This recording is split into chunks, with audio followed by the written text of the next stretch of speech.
It's me again, and we're ready for the next chapters. Now, when we left off yesterday, we learned that Via and her friends weren't as close once they got to high school. Over the summer, they'd grown a little distant, and her friends had changed, and maybe Via had changed too. She just doesn't realize it yet. And they're starting to do things without her and not include her as much, and she's feeling a little bit upset, and she was almost ready to cry by the end of the chapter. So, moving on to page 95, it's called After School. Now, I hear we're driving you home today. It was Miranda in 8th period. She had just sat down at the desk right behind me. I had forgotten that Mom had called Miranda's mother the night before to ask if she could drive me home from school. "You don't have to," I answered instinctively, casually. "My mom can pick me up." "Well, I thought she had to pick Augie up or something." "Well, it turns out she can pick me up afterward. She just texted. It's no problem." "Oh, okay. Thanks." Now, it was all a lie on my part, but I couldn't see sitting in a car with the new Miranda. After school, I ducked into a restroom to avoid bumping into Miranda's mother outside. Half an hour later, I walked out of the school, ran the 3 blocks to the bus stop, hopped on the M86 to Central Park West, and took the subway home. "Hey there, sweetie," Mom said the moment I stepped through the front door. "How was your first day? I was starting to wonder where you guys were." "Oh, we stopped for pizza." Incredible how easily a lie can just slip through your lips. Don't let those lies slip through your lips. You stay truthful. "Is Miranda not with you?" She seemed surprised that Miranda wasn't right behind me. She went straight home. We have a lot of homework." "On your first day?" "Yes, on our first day," I yelled, which completely surprised Mom. But before she could say anything, I said, "School was fine. It's really big though. The kids seem nice." I wanted to give her enough information so she wouldn't feel the need to ask me more. "How was Augie's first day of school?" You ever have those parents that when you come home, they have a million questions for you, and you give them those little bitty answers like, "Oh, it was fine. It was good. We didn't do anything." Yeah, my kid tries that too. And then I have to about sit her down and fuss at her till I get some answers out of her. Now, Mom hesitated, her eyebrows still high up on her forehead from when I'd snapped at her a second earlier. "Okay," she said slowly, like she was letting out a breath. "What do you mean, okay?" I said. "Was it good or bad?" "Well, he said it was good." "So why do you think it wasn't good?" "I didn't say it wasn't good." "Geez, Via, what is up with you?" "Just forget I asked anything at all," I answered and stormed dramatically into Augie's room and slammed the door. He was on his PlayStation and didn't even look up. I hated how zombified this video game made him. "See, I told you those video games are bad for you sometimes if you play them too much. Especially Fortnite." "So how was school?" I said, scooching Daisy over so I could sit on his bed next to him. "Fine," he answered, still not looking up from his game. "Augie, I'm talking to you." And I pulled the PlayStation out of his hands. "Hey," he said angrily. "How was school?" "I said fine," he yelled back, grabbing the PlayStation back from me. "Were people nice to you?" "Yes." "No one was mean?"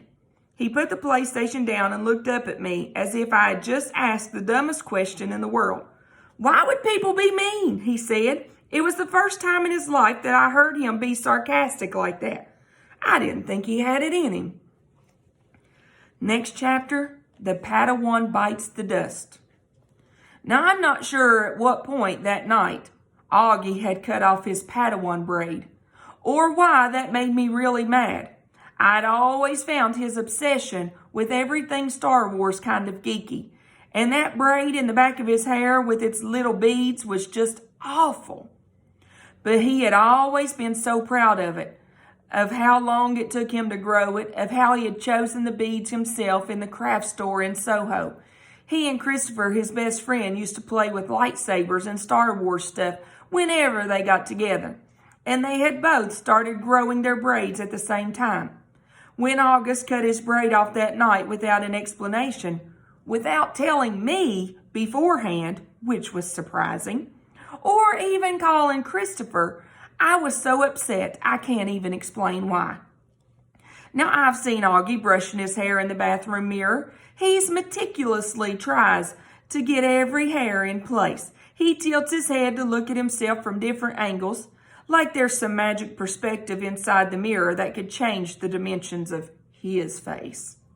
Mom knocked on my door after dinner and she looked drained, and I realized that between me and Augie today had been a tough day for her too. "So you want to tell me what's up?"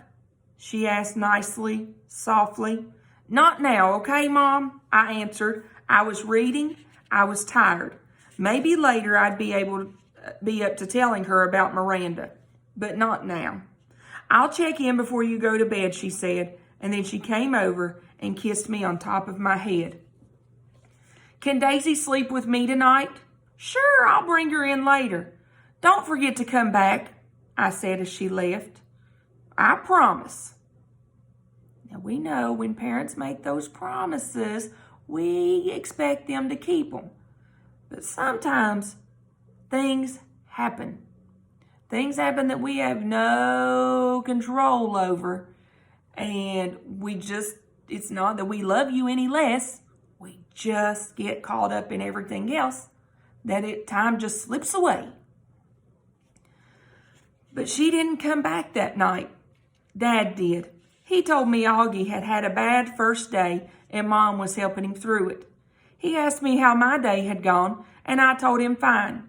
He said he didn't believe me for a second, and I told him Miranda and Ella were acting like jerks. I didn't mention how I took the subway home by myself, though. Yikes, she'll probably be in some trouble. He said nothing tests friendship like high school, and then proceeded to poke fun of the fact that I was reading War and Peace. Not real fun, of course, since I'd heard him brag to people that he had a 15-year-old who was reading Tolstoy. But he liked to rib me about where I was in the book, in a war part or in a peace part, and if there was anything in there about Napoleon's day as a hip-hop dancer. It was silly stuff, but Dad managed to make everyone laugh, and sometimes that's all you really need to feel better. Sometimes do you all feel better after you've laughed? I do. "Don't be mad at Mom," he said as he bent down to give me a goodnight kiss. "You know how much she worries about Augie." "I know," I acknowledged. "Do you want the light on or off?" "It's getting kind of late," he said, pausing by the light switch at the door. "Can you bring Daisy in here first?" 2 seconds later, he came back with Daisy dangling in his arms, and he laid her down next to me on the bed. "Good night, sweetheart," he said, kissing my forehead, and he kissed Daisy on her forehead too. "Good night, girlie. Sweet dreams." Man, sometimes parents do let us down, and it's not their intention. But Dad went back. But was that the same? Do you think Via had some things she wanted to say to Mom, some things she needed to tell her? You know, girls need to talk to their moms sometimes. And then she didn't come back. And of course that hurt Via because she didn't just not come back to Via. She chose to go help Augie instead. And we know how Via feels about that she's already being left out by her friends. And now she's being put second with her mom. And that's not really the case. They just think that Augie needs more help than Via. But sometimes we don't know that. We don't know what Via's going through either. Obviously, she's having a rough time too.